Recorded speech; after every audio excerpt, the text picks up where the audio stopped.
Welcome to Geeking Movies. Here's your host, editor-in-chief at thenerdyeconomist.com, Nick Castle! Hello everybody and welcome to the second ever episode of Geeking Movies. Before we go any further, I want to thank my lovely girls, Laura Richardson and Sadie Crouch, for that amazing shout out. I want to thank you, all you people watching this that watched the first episode, making it a big hit. We are definitely, I'd say we're a startup, if you will. We're young, we're up and coming, and by the time this video hits, maybe we're above 2,000, but we've also gotten a massive amount of subscribers, and we just want to thank you all. And if this is your first time watching, please go back and watch our first episode of Geeking Movies, where we talked about the Marvel Cinematic Universe on Disney's side with the Avengers, Iron Man, all of them. But go back and watch that if you haven't seen it. Really good stuff. We also encourage you to tell your friends, comment, like, and support us. We're not asking for money. We just want you to hit a button or two. That's about it. But thank you for wasting your time on us. And if you watched it last week and wasting your time on us twice, hopefully we'll do better than last week.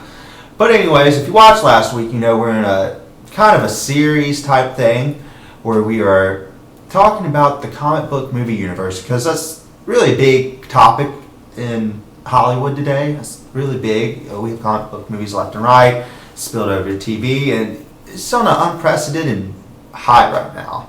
And it's a comic book boom, if you will. So anyways, last week I had my friend and comic book extraordinaire connoisseur, Tevin Coleman.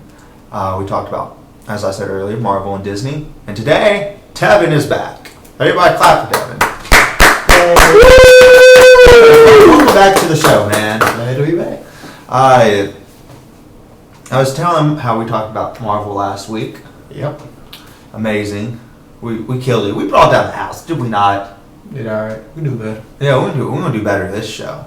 And this show, last show we talked about Disney and Marvel. Mm-hmm. Now we're going to go back to the Marvel Universe again, but in Fox and Sony. I know we're combining two different studios, but let's face it, Fox and Sony's, Marvel catalog. Their Marvel cinematic universes combined are even as big as the one we have with Disney.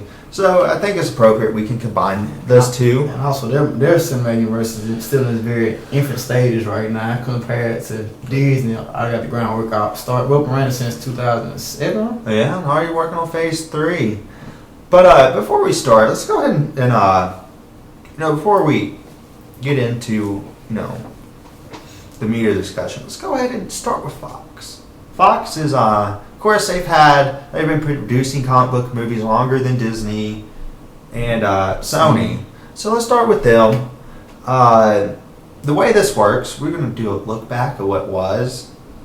And then we're going to preview. We're going to look back at the old X-Men movies. Maybe give some quick thoughts. We're not going to spend too much time. We're going to spend more time on current stuff like Days of Future Past and First Class. And we're going to think ahead to Apocalypse. What's after Apocalypse? And of course, everybody's favorite, favorite mutant mercenary. Merc with the mouth. Deadpool. We'll be sure to get to Deadpool, and then we'll go into Sony and Spider-Man stuff. Can we skip over the crappy X-Men Origin Wolverine? Huh? Can we skip over it? We can just talk bad about it. Okay. Found me. Anyways, let's start. And so Fox, Marvel had to sell off rights. They're going bankrupt, and they're in the middle of reconsolidation. So naturally they sell off some rights. Funny story. DC almost bought them. Yeah, I heard. But that's funny because there's comic books and everything. DC is the rival. It's like WWE and WCW. Yeah. It's like the Falcons, the Saints, the Patriots, the Giants, and the Super Bowl. It's a big rival. But they bought it. And the funny thing is, Disney's been interested in buying DC. Yeah. But that's another story. Maybe we'll have a consolidation episode or something. I don't know. But so Marvel sent off these properties, stay afloat, to stay in business. And Fox, first players in the game, they produced. Wait, I take that back. New Line Cinema was. They did Blade. But we're not going to talk about New Line because that's about as far as they went was Blade. But after Blade, Fox was real serious. X-Men. What's X-Men, think about the time you had Bryan Singer and Fox, and Bryan Singer's the director of X1, X2, and Days of Future Past. It's a very funny environment that he stepped into, because this 2000, 2001 when X-Men came out. I think it was 2000. But, they start pre-production, all this stuff back in 99, maybe even late 98. And Batman and Robin kind of came out in 98 and just...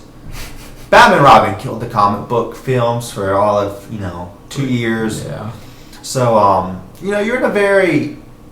At the time when X-Men came out, we're in a very weird environment. Nothing like we were today. Comic books, movies, no one will be touched after what George Clooney and... I can't even think of Robin. After what they did. Val Kilmer or something? No, Val Kilmer was Batman. Yeah, Batman Forever. But even go back to Batman Forever, that definitely left his spark on the comic book movie segment of the market. And, there's this big black mark of comic book movies. But then we have X-Men. I don't think X-Men won. I'll say, to me, that's probably my second favorite. It's in my top, maybe top 4 X-Men movies. It doesn't hold up as well as I hope it did. But X-Men, it's still good though. You go back to X-Men, and it was, this movie had to be really good at the time to keep the franchise going. To keep the franchise going. But it had to counter, it had to combat the stigma around comic book movies. Funny thing, I wonder when they produced X-Men, they think it was going to still be going to this day, like continuously. They had to reboot the franchise yet. They still based off the first one. I wonder if they take consideration. And it's weird going back and watching X1 and look at Hugh Jackman. Hugh Jackman had nowhere near the physique. And then all of a sudden, Wolverine and, the Japan, the Wolverine and Origins. Hugh Jackman just gets jacked out of nowhere. And it's just, go back and look at how young he was to what he looks like now. It's pretty amazing. Yeah. But X1, overall thoughts, loved it. Good movie. What did you think about it? Man, I was like 8 when they came. I was 8, so it was the best thing ever when I first saw it. But Batman and Robin was the best thing ever when I saw it too. But I don't know, X1 just going back and watch, and I hate how they killed off certain people and see it on the first X-Men movie. I hated that about it, but it all worked out in the end, I guess. Oh yeah. And then so you go from X1 to X2 with Bryan Singer, and then X2 we dive more into Wolverine's past. X2 the best one.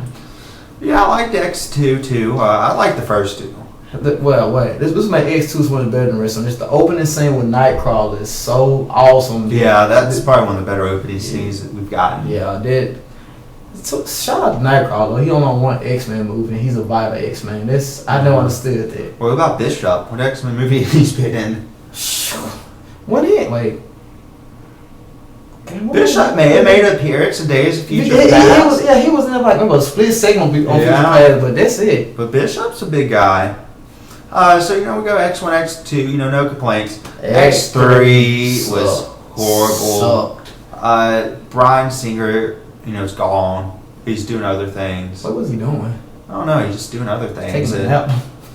Somebody comes in for X3, mucks it up massively. Who was the director for that? I don't even remember. I was just looking at it too. Dang it, I forgot. Well, if it comes to you, just shout it out. I'm blurt it out. But man, X3, man, like the Phoenix Saga is probably like the best piece of comic books I ever read in my life. The entire comic books. The Dark Phoenix Saga. Yeah, the Dark Phoenix Saga. Which leads into DOFP. Yeah, but the Dark Phoenix Saga and Last Stand, they could have kept it. They could have trashed it. They could have just put X2 out, HD or something. I would have been okay with it. They could have kept X3. They basically killed off everybody in the movie. I don't know how. They never.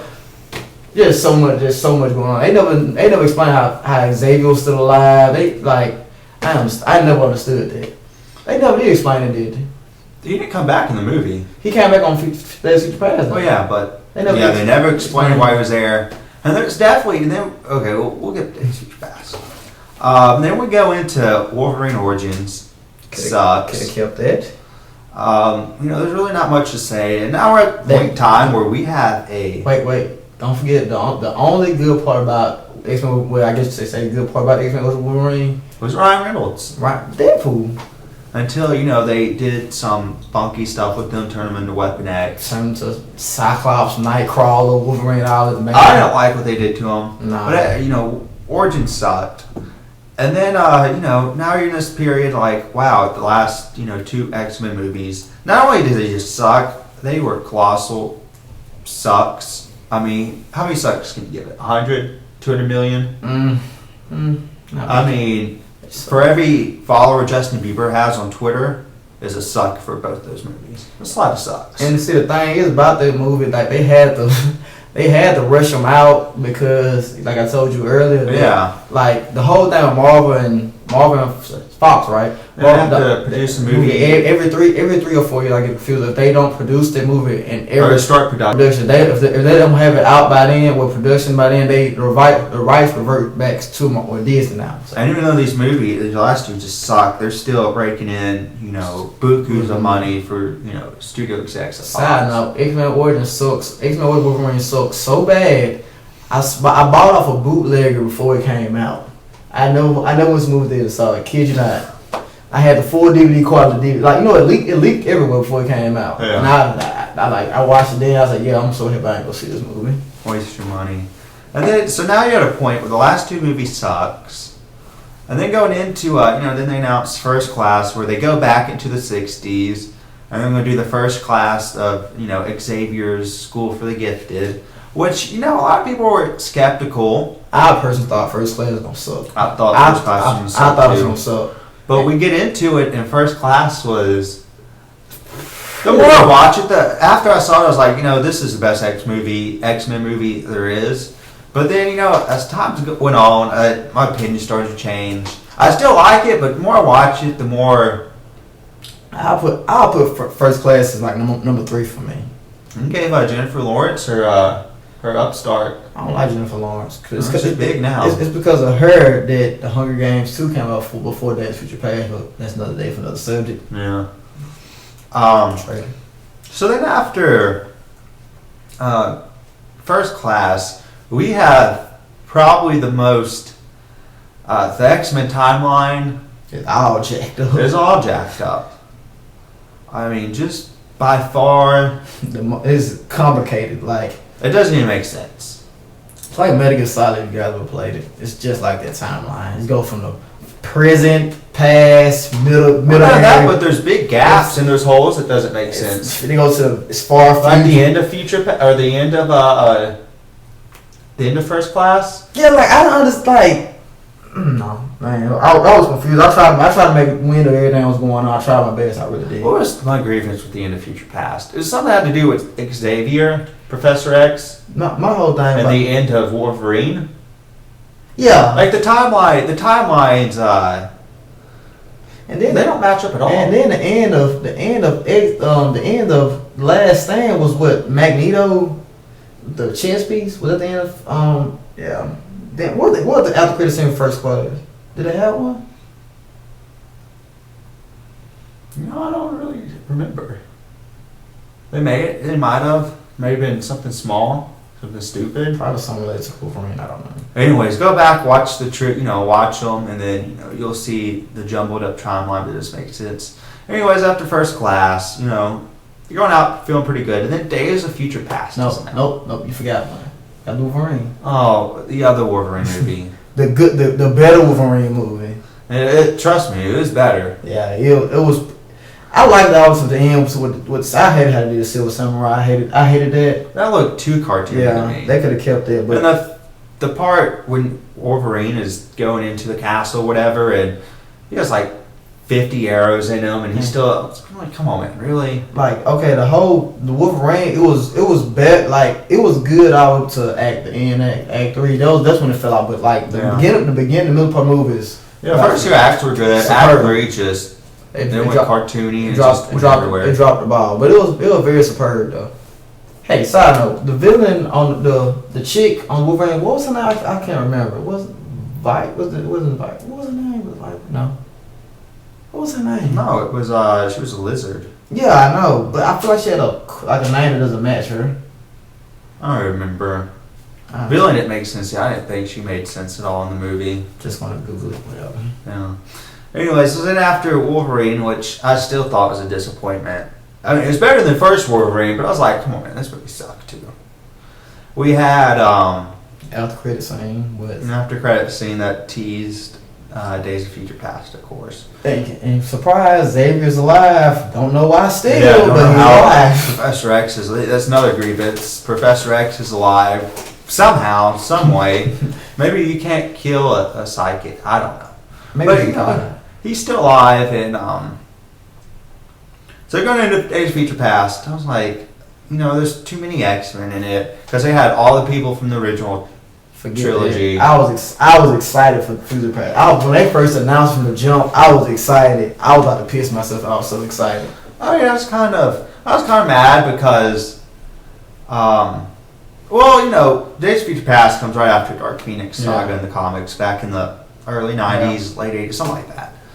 Like Uncanny X-Men 10, 121, something like that. Anyways, before I get too nerd on you guys, they announced this movie, and they announced that it's going to be the original trilogy's cast coupled with the first class cast. I'm like, wow, this is going to get massively confusing. But what saved though was the director Bryan Singer was back. They did come back, and that's a little more light. But then they started releasing promotional stuff for it, and I thought all the promotional stuff just sucked.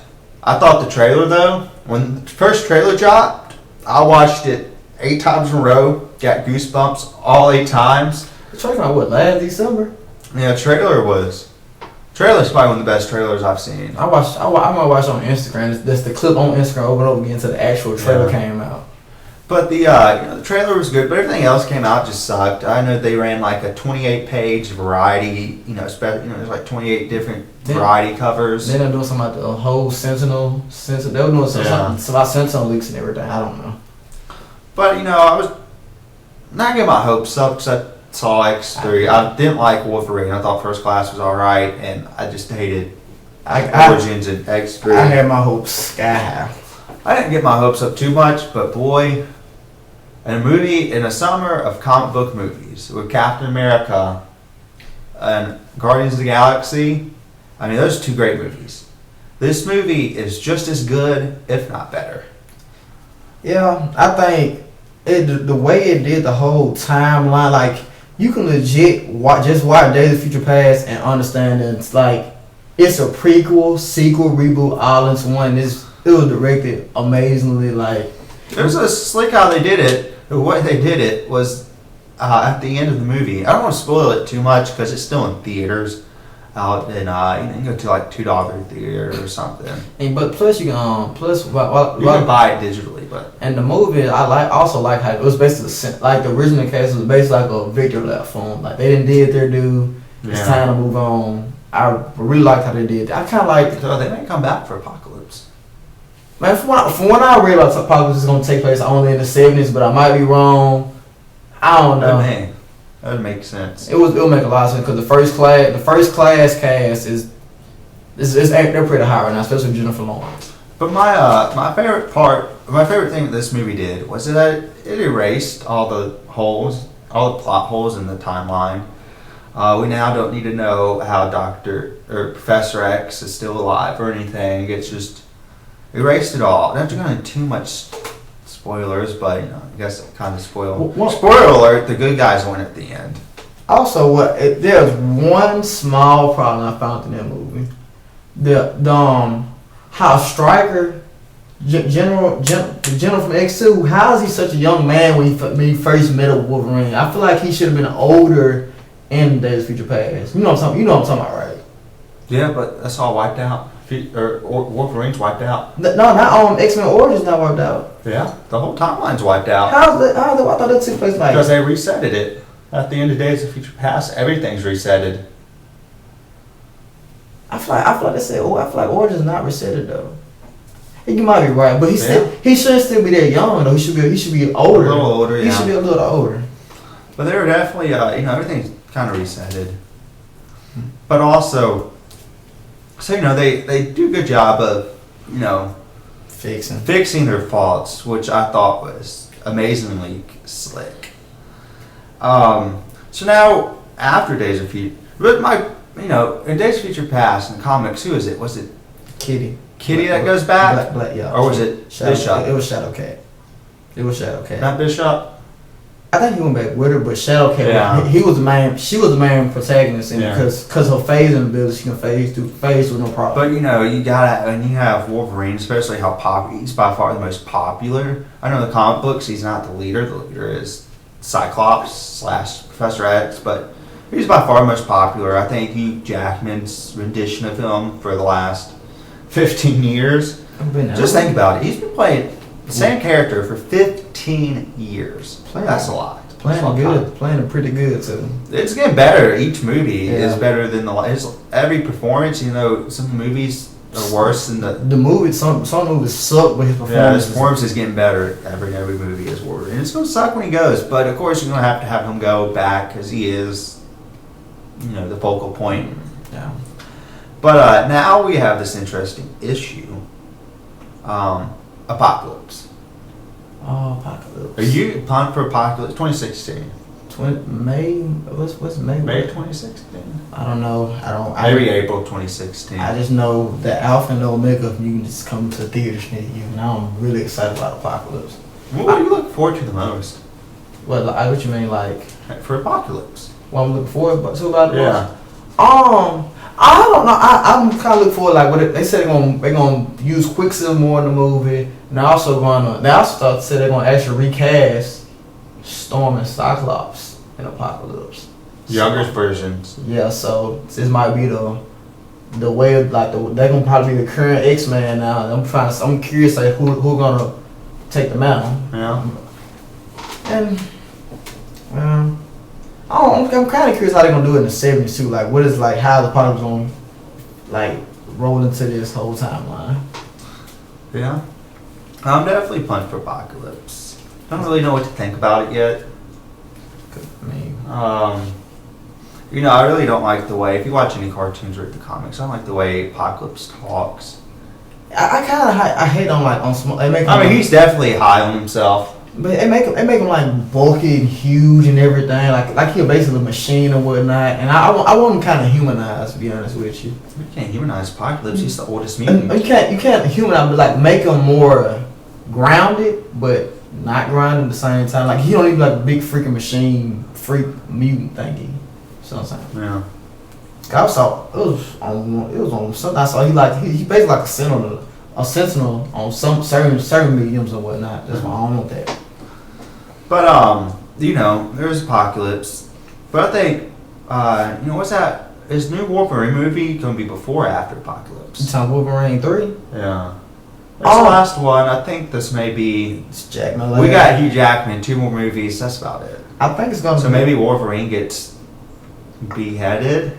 I think what they said or something. Gets the adamantium bullet. From what I was looking, I said they're gonna adapt the Old Man Wolverine saga. Old Man Logan. The Old Man Logan saga. So. Yeah. So check up on that if you want to see how that's gonna turn out. You gotta end it by killing. He's dying in the comics now. Yeah. I remember somebody reading Original Sin, 3 months to live, 2 months to live. Don't know how it ended up. I wasn't too interested in it because let's face it, Wolverine is going to be back in a storyline or another in like a month or two. Tomorrow. By New Year he'll be here. Yeah, he'll be kicking it in some other timeline or whatever. But after Wolverine 3, he's done. Hugh Jackman's over. It's gonna have to recast the Jackman. It's gonna be hard. You have to lay off Wolverine for a while. He wasn't using First Class, and that's he was for a split second. Give me a break. 5 seconds. What is it? Pissed off? Oh no, he dropped the F-bomb. Still rated PG-13. Yeah. At the time when he said it to us, time where like F-bomb was like automatic R. I was like, wow, this is PG-13 still. Wow, he dropped the F-bomb like it wasn't nothing. Oh, that's total Wolverine bub. Yeah. So we've gone through Old Man Logan. I'm looking forward to. Yeah.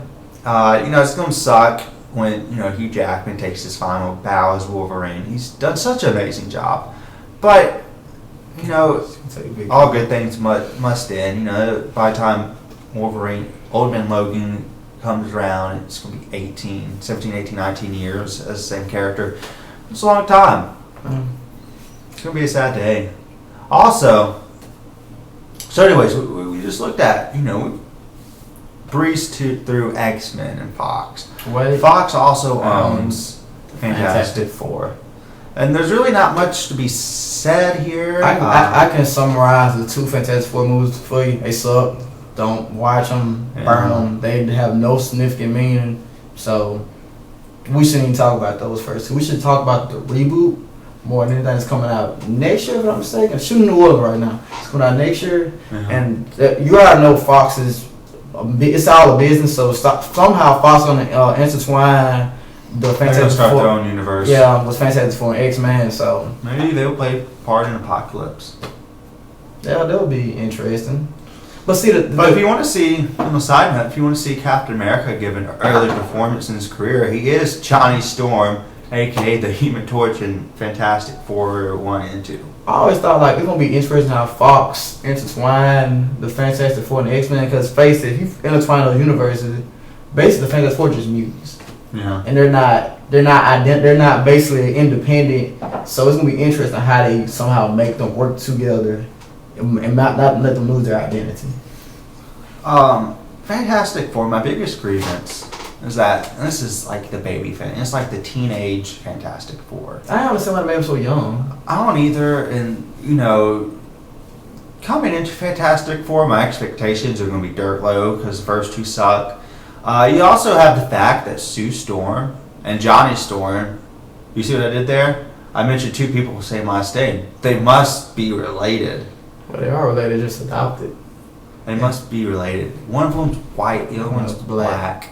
Which is it's different. It's gonna be. I'm curious to see. How can you be a sibling? I say they're gonna make them adopted. Something. They're gonna have to, but I'm curious how they do it. But this. Also, I'm curious about the Fantastic Four because the director was the director from the Chronicle movie, and I love Chronicle. Chronicle was good. And he's gonna be director, so I got faith. I think he can pull something off, something better than the last 2 debacles. Yeah, certainly. I expect to see Dr. Doom in it.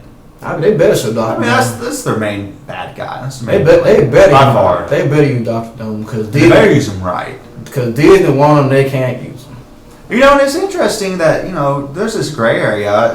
We've seen Scarlet. We got a glimpse of Scarlet Witch in Days of Future Past, and we saw Quicksilver had that hilarious scene where time freezes and he's running around and whatnot. But there's a gray area in these rights, and Disney actually is able to use Scarlet Witch and Quicksilver in the Avengers, which brings you to speculate who else is in those gray area. Because certainly the second Fantastic Four, we didn't really touch him because it sucked, but they did have the Silver Surfer. Yeah. But the Silver Surfer's he's a good guy, and his main bad guy is Thanos. So, does he fall in that gray area? We don't really know. It's speculation. I think Kevin Feige's kind of shut the door on everybody else. Yeah. He said, he hinted at there's really only 2, but you have this whole other, you have these other characters that do all the crossover, like the Fantastic Four.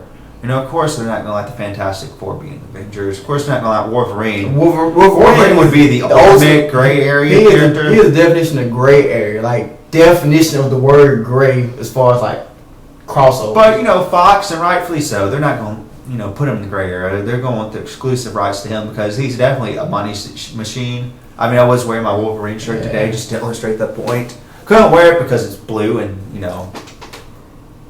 for obvious reasons, we are in front of a blue screen and he gets keyed out, so it'd be weird. I'd be floating.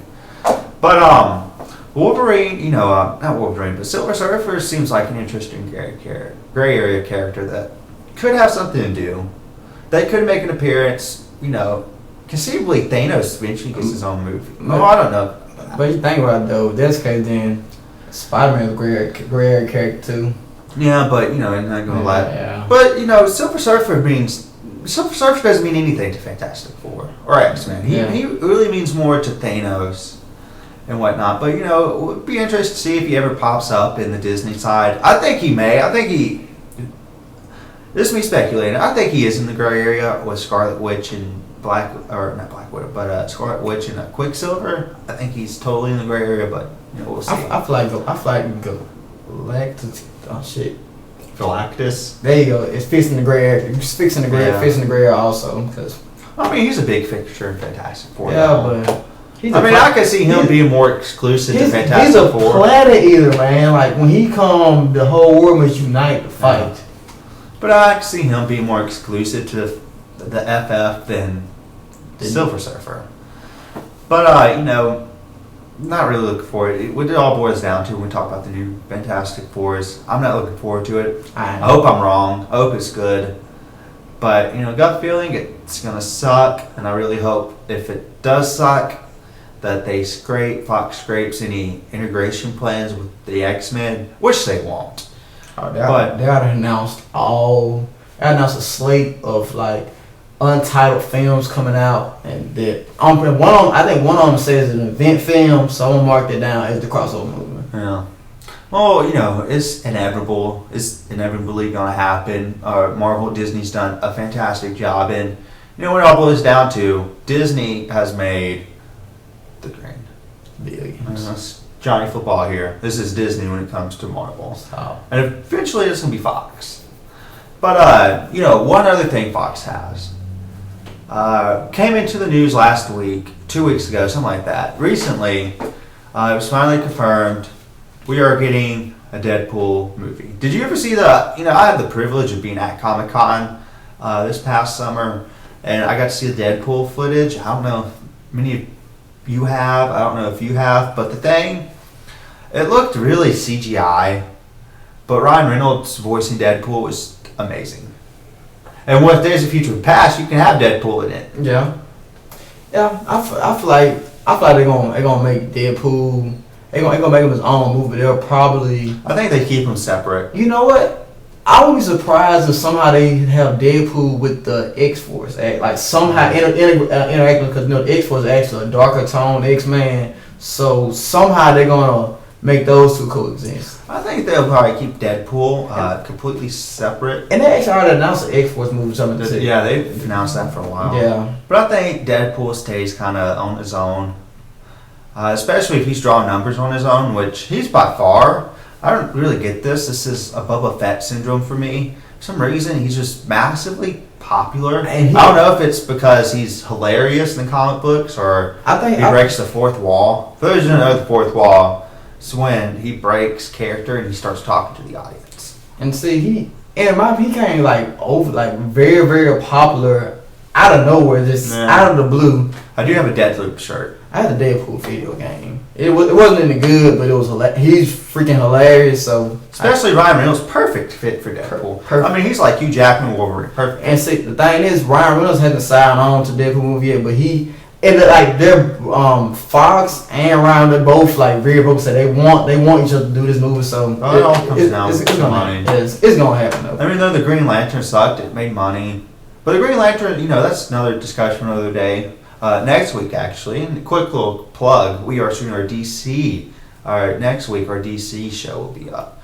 But, there's a lot of things wrong with the Green Lantern. Ryan Reynolds was not one of them. He's a quality actor. Yeah. Is he a Oscar caliber actor? I don't think so, not yet. It just depends if the right role comes. But he's great at what he does. And a Deadpool, I mean, it'll just be like Tony Stark and Robert Downey Jr. There'd be no difference between Deadpool and person. Ryan Reynolds. Okay, now we're done with Fox. Oh, we're not done. We have to tackle the rating issue. When you do a Deadpool, for those who don't know, Deadpool is, not only does he is extremely violent.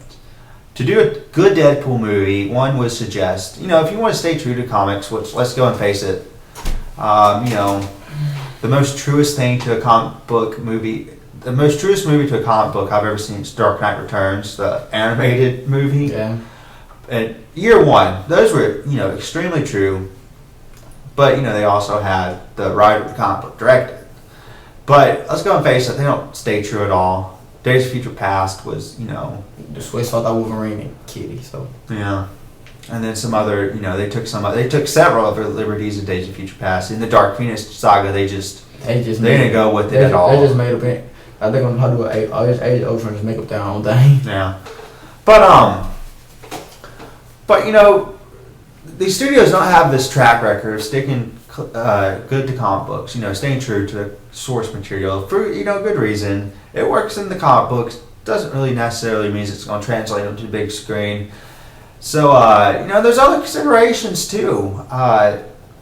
There's this book, The Hollywood Economist, and the guy he has, it's all about the Hollywood economy and whatnot, the business side of movies, and the most reliable demographic that goes to theaters for studios are teenage kids. Teenage kids can't go to teenage boys to be exact. Now, of course, teenage boys would love this. Would love a hard R Deadpool, but let's face it, they can't get in. Parents may not let them go. But if you do PG-13, then you don't restrict your audience. And see, the thing is, like, you're an econ major. You also in like. I'm some type of business major, but I don't want to details about that. But see, it's a business. It's all a business, and you can't sell R-rated toys like you sell PG-13 toys. So yeah, kids, moms won't buy it. And see, the Deadpool, Fox is hoping. I know they are. That they can't deny it. They're hoping that Deadpool gets so big that it gets its own cartoon. I kid you not. If the movie takes out like it says to do, it will have its own cartoon in the coming months. Like Guardians of the Galaxy, it got its own cartoon coming out next year. It'll have its own series of movies. Yeah, that's what I'm saying. So of course you don't want to restrict to no hard art like Watchmen, which killed the Watchmen because the hard art is. Well, there's a lot of things killed the Watchmen. I don't think it was the hard art. Well, whatever. I like the Watchmen. Whatever. Oh, we'll be sure to bring up the Watchmen in a minute. But anyway, it's a business. It comes down to dollars at the end. R-rated movies. Let's go ahead. Think of most comic book movies are PG-13. Dark Knight trilogy, Bank, all PG-13. All the Marvel Disney movies, PG-13. Massive Bank. All the Fox not all the Fox movies. Some of the Fox, the X-Men movies, Bank. The Punisher, bomb. Punisher, bomb. Punisher, Warzone, bomb. Straight to video. Watchmen was like money-wise. Money-wise, Watchmen made 130 million. So it was Kick-Ass, or the first Kick-Ass didn't make too much money. The second one, but the Kick-Ass cheap to make though. Yeah. It's extreme. I think it was real cheap to make. Yeah, so. But rated R comic book movies don't make money versus the PG-13 comic book movies are making a crap ton of money. They're still funny. And it comes. Do they restrict Deadpool a little? Yeah. It comes to toys. If you can make a toy of it, it will make money. Oh yeah. Just ask Rocket Raccoon around Christmas, Halloween time. You'll see a lot of trees and raccoons. Like really, but Oh, I think the sole purpose of Guardians of the Galaxy. It's a little side note. I don't think I mentioned this, but I think the sole purpose wasn't not only to introduce Thanos, but I think Disney's not stupid. Marvel's not stupid. We live in a world obsessed with cat videos and animal videos, and you have this cute talking badass raccoon, like a dollar signs. Yeah, I think Rocket Raccoon was the. I think Rocket Raccoon may have been the driving force in Guardians, but that's going off topic. So we pretty much wrapped up Fox, their cinematic universe, and Marvel still has no cinematic universe, not Disney, not Fox, but Sony. And who does that lead us to? Well, if you watch both episodes, the glaring person missing thus far is Spider-Man. Dun, dun, dun. So real fast, let's go to Sam Raimi trilogy. Spider-Man 1 and 2 were straight. Spider-Man 2 was probably the best movie. 2 was probably one of the best comic book movies. Yeah, Doc Ock was bad. I didn't really like him. 1 was alright. 1 was okay. I had to kill Green Goblin, but no story. But 1 was good foundation. And Norman Osborn, he's such a huge character. Yeah, and why would you kill him? I mean, they did the same thing in 2. That's like X-Men with Sabretooth. Yeah. But whatever. Or not even bring a bit. Oh, I guess Bishop never got killed. But anyways, Spider-Man 1, some issues. I thought it was really long. And I thought the scene where Spider-Man and Green Goblin fought in that parade or whatever at first looked kind of weird. It looked like you were right there. It looked really weird. But Spider-Man 1, go watch it. It still holds up decently. Spider-Man 2 was amazing. That still holds up very well. So now going into Spider-Man 3, we have to expect, the bar is set really high. And then Venom will be in it. The bar is set really high. It's the first superhero movie with like 3 villains in it, all versus Spider-Man. Like, it's going to be like, oh my God. Oh, it wasn't even a 3 villains part. It's high right here because of 1 and 2. And then Venom right here. Sandman. I don't even think Sandman. You got what? New Goblin, Hobgoblin. You got him in it. I don't think they played as big of a part as Venom, but Venom's way up there. Venom's another Boba Fett thing. He's a big anti-hero. He fights Spider-Man, but he's also. And then you also got the Venom. That's good. You got the black suit Spider-Man. They made yeah. It sucked. You saw the movie, and if your expectations were up here like mine were, I don't know if you can see it, but really high. If your expectations through the roof and you saw Spider-Man 3, you cried. What they did with Venom, I think Sam Raimi should be hung. Wait. Don't even go to the Venom part. How about the whole jazz number dance? How about the gothic Peter Parker? Oh my gosh. Like what the hell? There's so much wrong with that movie. Who was dancing with? He was dancing with Felicia, or was he dancing with? Hey, well, him dancing with. Was he dancing with Stacy? Was he dancing with Gwen? Was it not with MJ? No, MJ was in there. I don't know who he was dancing with. But man, Spider-Man 3, I don't even want to talk about Spider-Man 3 completely. Thank God they said Sam Raimi, you can keep Spider-Man 4 because they were actually about to start producing Spider-Man 4. It was bad. It still made money, but I think the public perception was that this is crap. This is not only crap. This is a plate full of hot, steaming, fresh out the butthole crap. That's what it was. It was pretty bad. Venom sucked. Sandman was crying too much for me. New Goblin, Hobgoblin, whatever the hell you want to call him, he sucked. James Franco sucked. Tobey Maguire sucked. Funny story. Got a little side note here. I had the privilege of a summer working for Warner Brothers, and the cool thing is when you work for Warner Brothers, they take you on this studio tour. You go in the back lot and you see all these filming locations of these movies and whatnot. And Sony actually leased out part of New York Street or whatever it is on the Warner Brothers lot, and that's the scene they had where the famous upside down kiss. Yeah. Why his mask only went halfway down? Why? When they originally did it, because the way they did it, they had these big type of they had these big things just spraying water everywhere because it's raining in the scene, and when to make water show up on the screen, they put milk in it.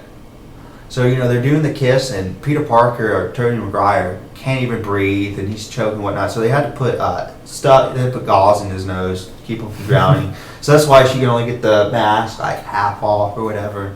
A little interesting fact. I don't think FX behind the scenes brings that to you. You only get that stuff at Geeking Movies, ain't that right? But anyways, aside from Spider-Man 3, okay, then we have you got the Sam Raimi tree, now you got the Mark Webb. Yeah, this is now Mark Mark Webb do Amazing Spider-Man 1. Which to most people are like, oh my gosh, they just put Amazing. Oh, there's different Spider-Mans. Yeah. Waiting for the superior Spider-Man myself. Oh, I'm just... But, going into it, even though it was kind of, even though really Lizard just wanted to turn everybody into lizards, that's really weird. It doesn't make much sense. They even made fun if it did too. He was lonely. But it was a solid comic book movie. Yeah, that's the second best Spider-Man movie. I feel like they could have. I personally could have kept. They could have did one different because who doesn't know Spider-Man origin story? I feel like and it was so soon too. So it was good. It was good. I got to leave it. It was a surprise. So then one, you're riding high off one, and you're riding real high. Then leading up to two. Two even the trailers look good, and then two. Before 2 even comes out, Sony's dropping, Sinister Six coming, Venom coming, Spider-Man 3 and 4 coming. Yeah, we have Spider-Man movies up to 2026 or whatever. So, you know, so if a studio's going to come out and commit to all these films, you know, they must have faith in the film to be pretty awesome. It did make a lot of money, But Spider-Man, Amazing Spider-Man 2 was it was a 2. It sucked, but it sucked because it was just paced. It was just The going. pacing was awful. It was just going too fast. It wasn't even going too fast. Like when it needs to be like a sad moment, Yeah, all of a sudden, you know, he's running, or you know. I just feel like they did like they were trying to do too much too fast. They changed the pacing. Of the movie was awful. The pace changed every. The- you know, during a sad moment, you know, you start getting like fast move. You know, you get like fast music playing, or you get something. You know, you're in a sad moment, and then a second later, you know, you're laughing. And that hurt that movie more than it really hurt this pace. I don't even think that. The pacing was horrible. I felt like I was in there forever. The pacing it was the biggest problem, just pacing wise. Link was a problem too. It was long. Another glaring issue for me was that I couldn't distinguish Electro from Dr. Manhattan. For those who don't know, you can Google Dr. Manhattan, but he's the blue dude from Watchmen. You said penis. Yeah. But he's the blue dude from Watchmen, and they looked the same. Yeah, Like, they looked... besides one had clothes on. They looked exactly the same. But and then Electro goes through this whole thing when he's in Times Square. First of all, citizens of New York are just stupid, just standing around. You know, you have this blue dude, you know, throwing electricity around. And it's not... The electricity looked fake, too. Jamie Foxx played Electro. He played him good, in my opinion. This material he had to work with. I think he did a good job. I mean, he started doing this thing where he starts rapping in his head like, they don't like me. Yeah. They did. And I was like, oh, I mean, wow, I think it was played good, but it just you had to work. You had to do it. And then who was what was his name before he was Electro? But you know, Max Dillon. Yep. Max Dillon was Edward Nygma in Batman Forever. Yep. I mean, they brought Jim Carrey. Edward Nygma is, of course, Riddler. They brought him over. I mean, they just turned him black. Did they not? Did he not seem like somebody pulled straight from Batman and Robin or Batman Forever? I didn't think like that, but I mean, he spit image exactly the same. And then the ills looked fake. The electricity looked fake. And then and all of a sudden, you know, you kill off Norman Osborn again. Norman Osborn is huge. Norman Osborn takes over Asgard. Something about Norman In the Siege. and something about Norman and the. But you know, there's theories Norman's still. Yeah, it's an actual. It didn't come out in North America, but I think overseas, in the overseas release of it, they actually had a after credit scene. It's not that you pay, but it was a credit scene where at the end of the movie when you see the mysterious, you see like a head. Yeah, you see his head floating. They took it out of the American release, but it was overseas. So I'm thinking they gonna have to bring back Norman. Like Norman's not dead. I think he's dead, but they gonna come on. That's Green Goblin. Right, Norman Osborn. Green Goblin is by far Spider-Man's biggest foe. Venom may be his most popular, but Green Goblin's the biggest. Green Goblin's. I would say Ock's the biggest now. Ock's the biggest threat to me. Dr. Ock, because he took over his freaking body. And like he was Spider-Man. He basically killed Spider-Man. That's why I feel like his popularity is rising. He's not on the Green Goblin Venom level yet, but he coming for the crowd. Yeah. But Norman Osborn's just a big thing. Another funny story. 2 funny stories. Wolverine is either 1 or it was either Amazing Spider-Man 1 or 2. They're supposed to have, you know, Fox and Sony had this deal where, you know, Peter Parker's walking down the street and he walks into Wolverine. Yeah. Wolverine's supposed to make an appearance. That's pretty cool. And also Oscorp, because Oscorp is, you know, aside from the Avengers Tower, that may be the most popular landmark in comic books. You know, besides the Batcave and the Daily Planet. But it's a big, you know, Marvel's second biggest landmark. And that's supposed to be in the Avengers, but for whatever reason, they can't work it out. They'll work it out one day. They'll It's coming soon. you know, they're not going to let the characters be in it, but they'll definitely let, you know, maybe, you know, here's a shot of Oscorp, where Spider-Man's going to walk and hit him, Wolverine. That's another story, another time. But Amazing Spider-Man 2 completely sucked. Amazing Spider-Man 1, really good. Not looking forward to Oh, they also introduced Felicia in Amazing Spider-Man 2. Yeah, but see, also did you know in Amazing Spider-Man 2 they cut a lot of scenes, like a lot was cut from the movie. Oh, Rhino was horrible. Yeah, like they cut. I was like, come on, Paul. Like, Paul Giamatti with that horrible Russian accent. They cut the whole. They had Mary Jane scenes. They cut all that, and there's also in the Amazing Spider-Man 2. I think it's out in the DVD version. I don't know. It's an alternate ending where Peter meets his dad. He's not dead. Yeah, that's another thing. Peter meets his dad in the alternate ending, and that kind of changes. That changes everything. I feel like they should have kept with that ending and took out some scenes of this one and put. They should have took out the last scene with Rhino. Yeah. Come on, woman, you don't watch your kid. You just gonna watch your kid take on Rhino. Yeah, that thing was completely horrible. Not only did Rhino suck, but one thing I thought they did good was when they killed Mary Jane. I thought that was very emotional. Gwen Stacy. We all knew it was coming. And the chemistry between Gwen and Andrew Garfield, or Spider-Man, that was really there. That could have something to do with them, together in their life. The silver line in the Amazing Spider-Man movie is, how about Andrew Garfield? I think he's a pretty good Spider-Man. He's a good Peter Parker. He's nerdy. I thought he was gonna be. I thought he was gonna suck at Spider-Man. I really thought he was gonna be a fucking freaking emo. Yeah. But he's a good. They definitely, Peter Parker's a science nerd. That's definitely what he is.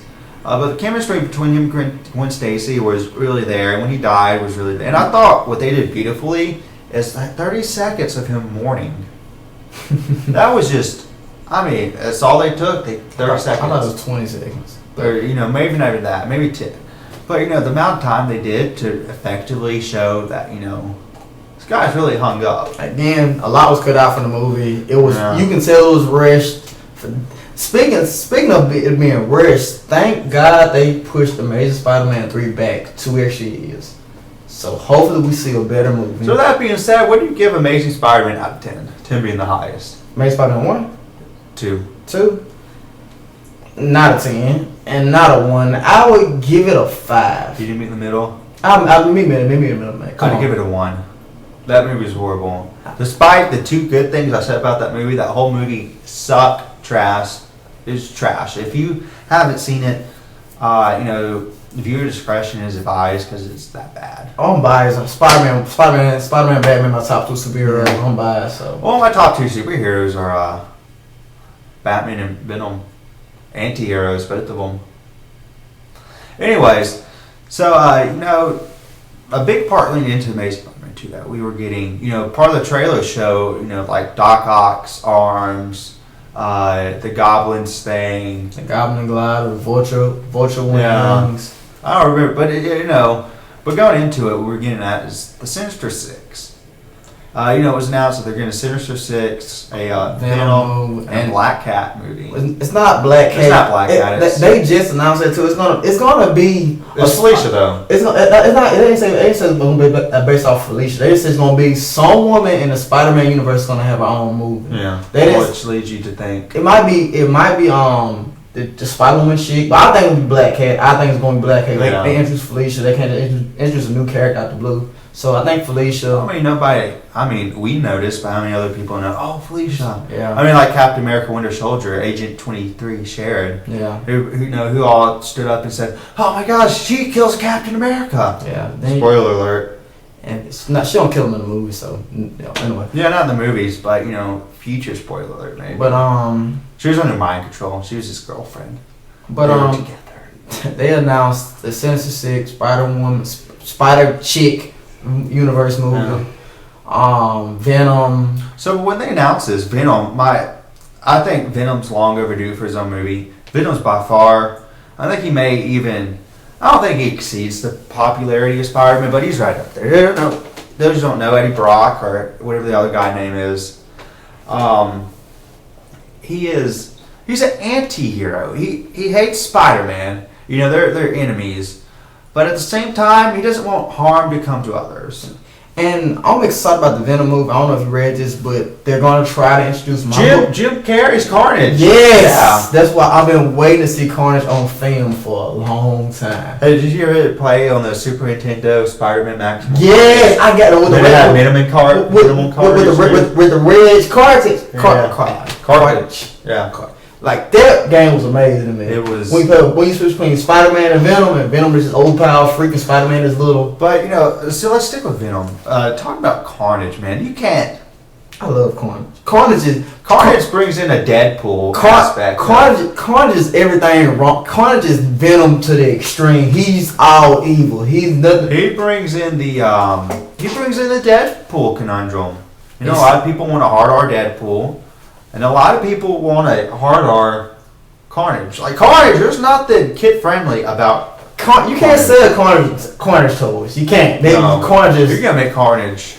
That's my biggest fear is that they make Carnage just awful. They're gonna make Carnage like Venom and the Amazing Spider-Man. And my biggest fear is that Venom is gonna be Venom and the. I don't know. Hopefully they learn from past a bazillion people around the world that have ranted about how bad Venom was in Spider-Man 3. But hopefully they learn. I'm just curious about Venom. Venom could do his own standalone movie. No, I'm not curious. I'm curious about Venom and Sinister Six. Like, what's the tone going to be? Are they going to be villains or anti? Especially Sinister Six more than Venom. I think Venom will be a anti-hero. Sinister Six. I think Venom and Spider-Man may team up to fight the Sinister Six. But from what I've read, it said Sinister Six is going to be a redemption movie. Sinister Six was okay. So let's finish up with Venom. I think Venom's going to be a dark movie.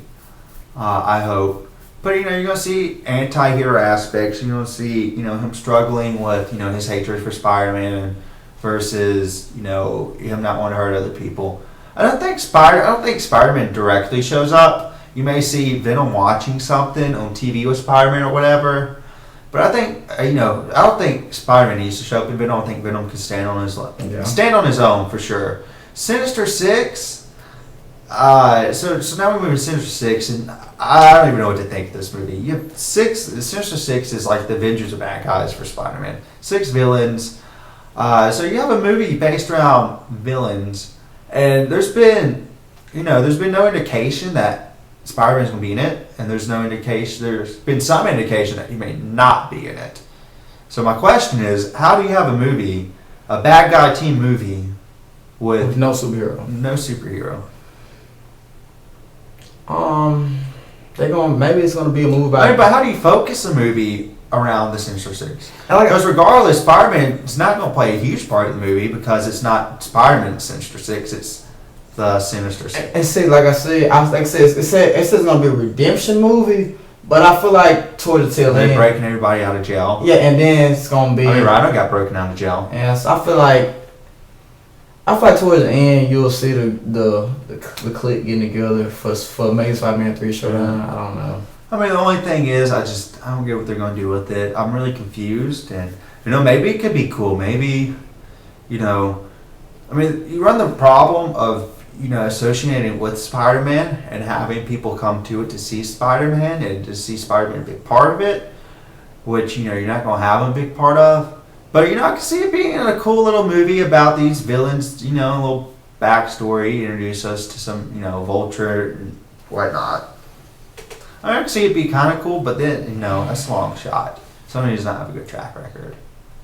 And then Black Cat, and then we have 3 and 4, Amazing Spider-Man. Gwen Stacy's dead, Mary Jane's gonna come in. She's gonna introduce. Yeah. But other than that, it basically wraps up Sony. Yeah, so Sony in a nutshell. So, that's a brief overview of Fox and Sony. Any last thoughts? X-Men Apocalypse. The end. Drops mic. Days of Future Past. Drops mic. If you ain't seen Days of Future Past, go see it. Except avoid X-Men Wolverine, Amazing Spider-Man 2. Amazing Spider-Man 2 sucks so bad. And watch everything else. Yeah. So, let's wrap up. And I want to thank all of you for watching a second week in a row. We definitely, our production manager, Aaron Castleberry, is holding up one. Means we go on to an hour. So, we're all out of time. Join us next week. We continue our series of comic book movies. We're going into the biggie. DC. And give you a little teaser about what we're going to talk about.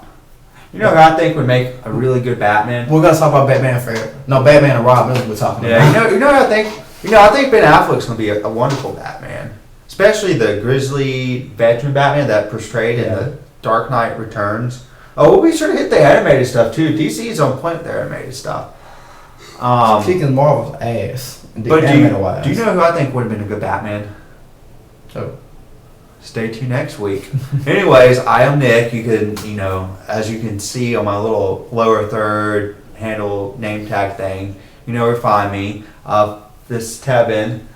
I don't even want to guess to how, what is it? What's your Twitter name? It's like Teehee1 Tahada. just read the handle. It's T. Just T. I'm going to change it to. I'm not, but whatever. Just read the handle. I'm not going to say it. Hit us up, interact with us, let us know how we did. Follow us on Geeking Movies. That's posted all over behind us. Send in your comments, or if there's anything you want us to hit on when we talk DC next week, let us know. We'll be sure to incorporate you into the show.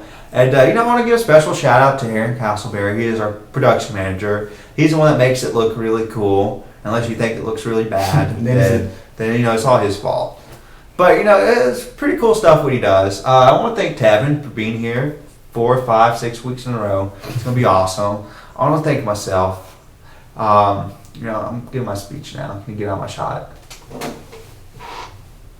Get out my shot. I would like to thank myself and all the little people who helped me come this far. And as a proud American, I want to thank Sadie Krabs and Laura Richardson for, the awesome introduction. So now back to me. This show's all about. This is my show. Anyways, as a real American, I want to end you with this. We, the people. See you next week.